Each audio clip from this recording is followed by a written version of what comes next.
what's up, everyone? Welcome to another episode of the Ninja Warrior Podcast. Yes, today we're going to be covering the final part of the semifinals for AW 13. And we're more excited for this week because next week is Vegas. It's airing in a day from now. It's so exciting. Yeah! I don't have anything else to say. We should just get into it. Right, yeah. Starting with the obstacles for this round, which were some interesting choices. Yeah, in obstacle 3, we had the barrel roll, which is an obstacle I definitely wasn't expecting to make an appearance again. Yeah, it was in Tacoma last season, and it was a pretty good obstacle. Pretty creative, and, it's an obstacle you wouldn't expect to make a return. But, it's still really good to see it. Yeah, then and everything was left unchanged, including the fucking drop zone. Why was that still there? Aside from, what's its name? Crazy Clocks, which made a return. Running back to his AW11 version from the Oklahoma City Finals. Which was a pretty big ninja code this round. Yeah. It took a lot more than I expected. It took a lot of good ninjas that definitely deserved to move on. And because of the amount of finishes this time, no one who failed on that obstacle, which was a big good chunk of people, including some veterans, no one actually moved on because, of course, it was the 9th obstacle. Yeah, which were once again the dungeon and diving boards. The diving boards did see a couple of clears this round as well. Yeah, that was really good. And then we had Spider climb up to the top as per usual. But let's get to the ones, starting with Devin Alexander, the chess ninja from AW Junior Season 2. And they really hate this kid. Kinda, in qualifying, his one was completely cut, and then they showed here like no one's business. But his story, it's just about his freaking mother, who would be fine if she was a big figgy whale to where she's kind of hysterical in a way. Yeah, this one's just kind of annoying and loud, and they don't shut up about her. Yeah, it's like they care more about his mother than the competitor himself. Anyway, he made it all the way to the dungeon where we just went out of grip strength and fell right there. And after him, we had Sam Gray in a fast-forward segment. This is another ninja to where he was cut in qualifying. Annoyingly enough, because he made the 5th obstacle, but I can kind of understand why he would have been cut. Yeah, before we get to his one, we gotta talk about Akbar in that cloak. Yeah, I mean, the only thing I really remember from that is more like a Matt's reaction to him just being surprised by it. That's what made it for me. Yeah, he actually made it to Diamond Dash, so he didn't really go all that far, but still, good to be shown. Then we have Lindsay Escaldson, my bad. But anyway, in qualifying, she made it to the 5th obstacle. She only made it to the barrel roll where she came up short on the dismount. And then we had a very disappointing one from Dear Plizzy. Yeah. Despite him getting to the 9th obstacle, the dungeon, before falling, he was not able to move on, as he was one of the solo ones there. So he was not able to move on, which really shocked me. And that really does suck, because he deserves to move on. Yeah, isn't this the first time he hasn't moved on to Vegas? Second, because he failed early in AW7. Oh yeah, that was in semifinals. Yeah. So yeah, this isn't the first time, but it is the second in man, was surprising. Yeah, then we had a big shocker from Nate Hanson, who is the 5'2" powerhouse, who did really well last season and in qualifying this season, hitting buzzers in both times. This time, he made it all the way to the buzzer. Yeah, the second fully shown one of the night. What? Yeah, there were only 18 minutes into the episode, which is just, shocking to me. Yeah, he had a very annoying story about this little kid named Aiden, who's, I guess, technically taken under his wing, but he has the same disease as him, so that's why they show him. Yeah, but he's 8, dude, it isn't not being all that much, putting all that much spotlight on him to begin with, and what? It doesn't need to be shown. I say they show way too much. yeah, like, it doesn't really get its chance to develop, so you can't really tell. Yeah, he seems like a normal size for an 8-year-old, but I really don't know. Yeah, but anyway, after Nate Hansen, we had Jamie Ross in a fast forward segment. She was taken out by the Beowulf, Swassel Grip. Then we had 6'5" John Mack, who was the tallest competitor of the night, going pretty far, making it all the way to the Crazy Clocks. Then we had Dan Wentworth, who made it all the way to Drop Zone, where he fell just barely. Just barely missing the landing. That was a pretty sad fall, because, like, he's someone who, like, he got hit a lot on the course, like, once in the Jimmy and the other. Just fire on his face, really. And honestly, I think he deserved to keep on going, but, you know, he put a bigger ninja, so he probably just lost his grip. Yeah, like, that's a lot of weight to hold on, just a very small ledge on Drop Zone, so I can kind of get that in a way. But anyway, after him, we had the Bug Ninja, Eric Middleton, who actually got some spotlight this time, as he treated Mad Aqua to a buffet, which they ate as he ran the course.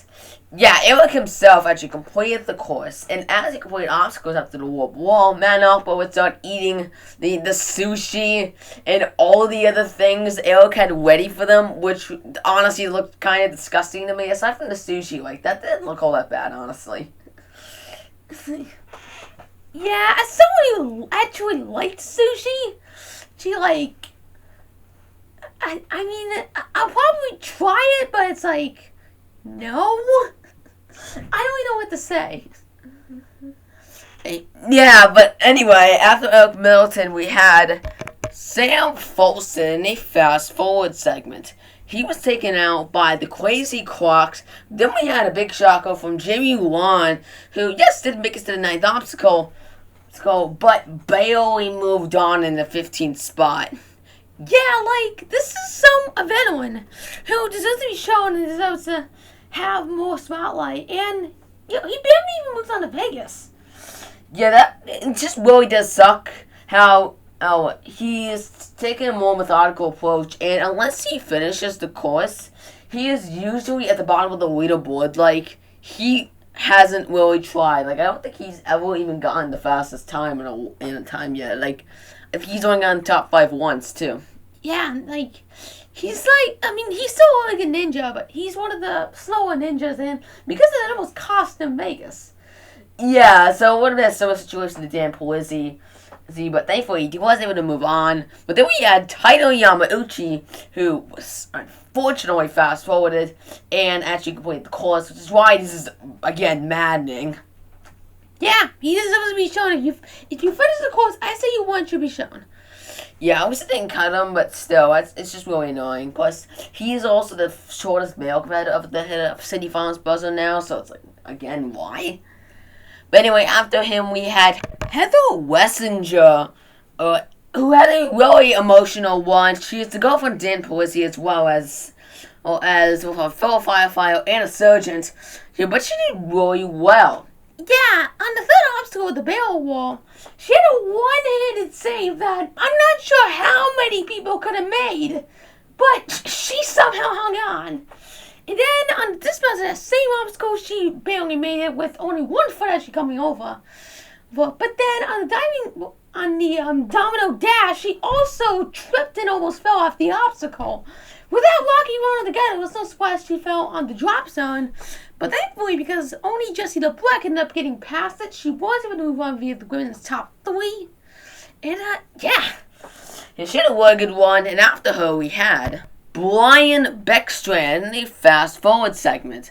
He was unfortunately taken out by a drop zone. Then we had his son, Kai Beckstrand, who ended up becoming the night's next finisher and the fastest time of the night at the time. Yeah, he did really well. Then we had a couple more finishers fast-forwarded, which also didn't need to be fast-forwarded. We have Mike Sawinski, who got his first City Finals buzzer since Season 6. We got Hunter Ward, who also got his first City Finals buzzer, period. And towards Kyle Schoeneman, who also got his first. And then we got Cal Boaz, who was supposed to get talked about in the B Junior, completed the course and qualify. And he did really well here. Making it all the way to, Crazy Clocks. Yeah, that was unfortunately where he fell, and he was not able to move on. He was the fastest to that point, So, there was always that, but since 23 made it to the ninth obstacle, he actually made it in 19th place, so he was still 20 ways away from actually making it to the top 30, top 15, but still, he had a really good one. And then we had two more winners who didn't even get to move on from the qualifying round. They probably didn't compete there. We just have two celebrities from fucking TikTok on here. Yeah, it's just ratings, everyone. Like, this is probably the lowest they could go. It's just showing stupid people. And it's pretty clear they were just paid to do this, these two, because Bowling fell super early. Yeah, Josh Richards ended up falling on the second obstacle, and then we had Griffin Johnson, who failed even earlier on the first one. Yeah, like, what was even the point of bringing these two on? Why? Yeah, like, what was even the point of showing them? Like, ratings, I guess, but honestly, this just breaks so many rules. Yeah, this is pretty good. Ninja is a dying sport, and they're trying their very best to keep it alive, and it's pretty good. This isn't helping things. No, not when they fail so early, and this seems just more like a disgrace to the sport. They're trying to milk every single piece of profit they can make out of it, and it's just annoying at that point. Yeah, but after those disappointments, we had Ava Carasante in a fast-forward segment. And she had a really good one, making it all the way to drop zone, which she unfortunately wasn't even to reach the first handhold, but she was able to move on in the second women's side, the top 30. So she was the fastest to drop zone, she was able to move on. Then we had Ben Martin, who had a pretty interesting one, starting on Diamond Dash, where he just barely stayed alive, able to just walk himself to the landing pad. The diamond was just basically a bridge as sorts, and it was actually a pretty interesting one because of that. And he ended up falling on the crazy clocks. Yeah, then we had another finish from Cam Baumgartner, for the third straight year. He completed the City Finals course, and he was in line for the Power Tower at the time. So he did really well there. And then we had, for the first time in like 8 years, I don't even know, Austin Gray was finally shown in the full one. I know, it's a miracle, right? Yeah, Austin Gray, he did really well here. And he made it all the way to the buzzer with a new fastest time. And he did end up moving on to the Power Tower along with the fastest time of the night, who we'll get to. Yeah, I'm pretty sure he was like one of the last ones to win. But anyway, after Austin Gray, we had, unfortunately for Rodriguez.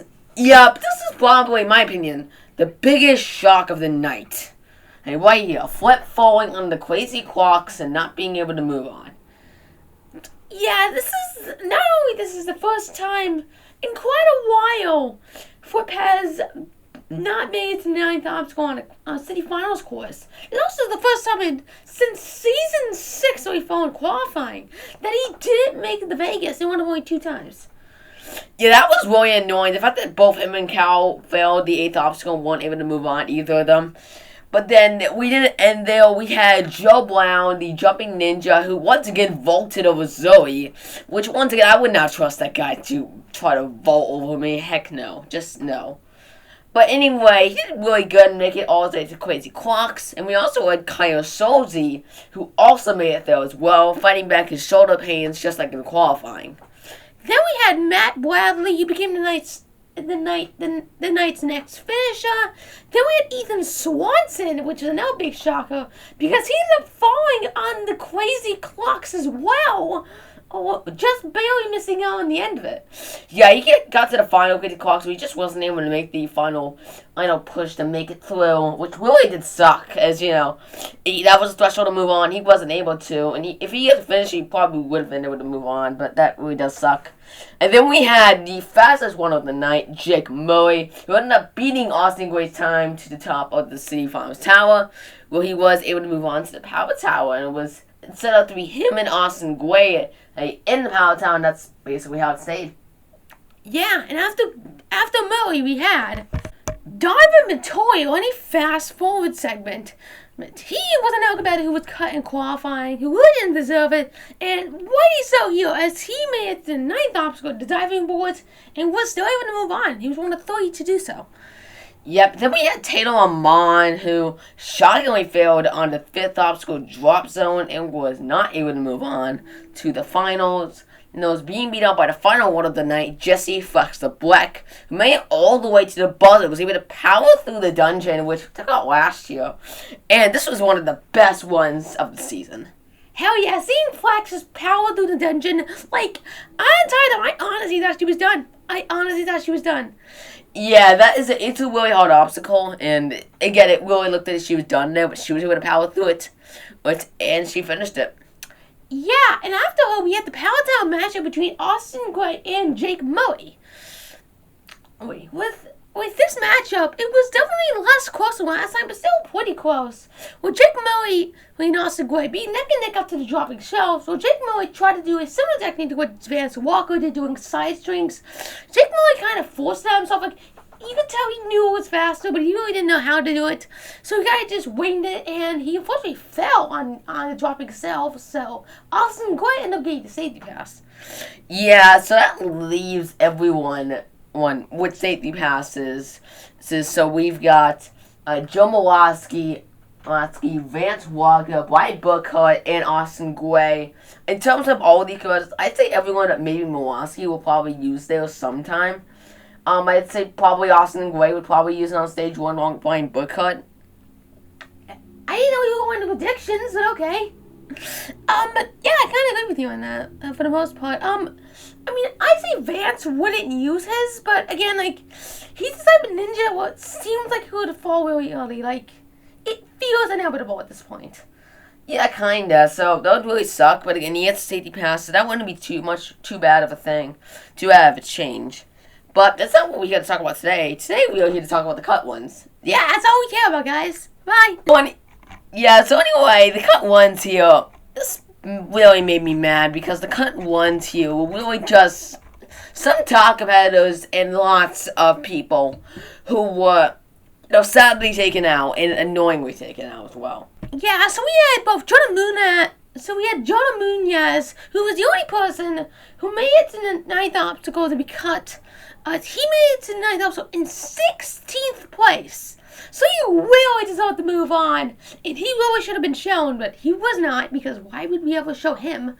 Then we had Wu Yori, who was taken out by the Crazy Clocks. Then we had Brian Bilgemeyer, who was taken out by Drop Zone, along with Marquez and Nathan Green. And that was all everyone who found on Drop Zone. Then we had Marquino Wiley, who was taken out by Diamond Dash. And that was all the cut ones. But again, I'm a little mad they cut out Jonah Munoz, who made it to the ninth obstacle. That far, he's supposed to be at least fast forward. Yeah, someone like him I can get being fast forward because he's not really a veteran, he's not really that much known, but he did really well in qualifying. So the fact that he made it to the ninth obstacle in 16th place, I mean, jeez, that really does suck. Yeah. By the way, yeah, that's basically everyone from this episode. And we are moving on to Vegas. Frick yes, so next week we'll be covering the Las Vegas finals for stage 1. And yeah. But before you guys go, I do have a little bit of a schedule change I would like to let you guys know about. As you guys probably know, since plenty of you guys are actually all going back to school nowadays, I am going back to school as well. And that's obviously going to cause some schedule changes. But not really in terms of my side of things. Because what I plan on doing is, basically the same thing, having the podcast release every Monday. We can still do that, just, record every Saturday as per usual. But, for Ninja Warrior Highlights, we'll be releasing those Saturday and Sunday in 2 batches. Half on Saturday, half on Sunday. We'll do that way on Friday night. I'll edit those and get them ready to release on Saturday. So, yeah, I can do that. Yeah, this is more just so he doesn't have a big workload. Yeah, that's mainly the reason why I'm changing up my schedule a little bit. In terms of, montages, again, I will probably only do this if I just have, a filler week. I probably won't do any montages until the end of AEW 13. But then we're going to be taken up by AEW Junior, so I'm not sure. If I'm not going to be talking by copy, I know how to do so. I will like to release some highlights from that season as well. But it's gonna be a gamble because AW Junior Season 2 was heavily protected. And I tried re-releasing those highlights, but they didn't really work out. Even though they were only a minute long, they were still copyrighted, so that was a little annoying. So we'll see what happens here with the third season. I'm still pretty sure it's gonna have the same problems, but we will see. But anyway, that's the Ninja Warrior podcast. Thanks for watching, everyone. We'll see you guys next time as we cover Part 1 of Stage 1 of the National Finals. Hell yeah! I am so excited for this, man. And the National Finals, this is what we came here for, and this is what we want to reveal. Yeah, so we'll see you guys next week for that. Peace.